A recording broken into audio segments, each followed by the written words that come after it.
اکرم صلی اللہ علیہ وآلہ وسلم نے فرمایا انما الاعمال کالبیاء، اعمال برتن کی طرح ہوتے ہیں، اذا طاب اسفلہ طاب اعلاہ،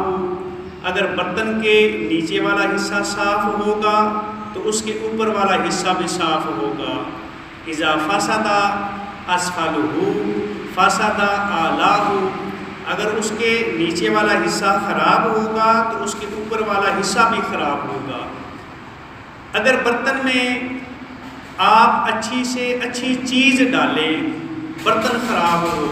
تو پھر وہ آپ کی اچھی چیز بھی بیکار چلی جائے گی، آپ کی اچھی چیز بھی خراب ہو جائے گی۔ برتن صاف ہو، آپ اس میں اچھی چیز ڈالیں تو وہ اچھی چیز آپ کو لذت دے گی کھانے میں بھی۔ اس لیے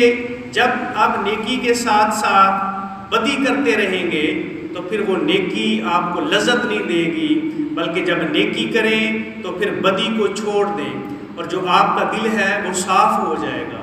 اگر آپ نماز کے ارادے سے مسجد کی طرف جا رہے ہوں اور دل میں ارادہ یہ ہو میں اپنا پرانا جوتا مسجد میں چھوڑ آؤں گا، کسی کا نیا جوتا پہن کے آ جاؤں گا، تو یہ جو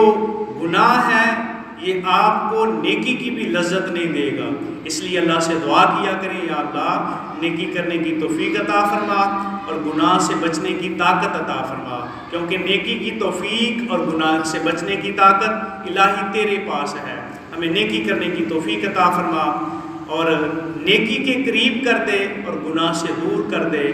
وآخر دعواہم ان الحمد للہ رب العالمین۔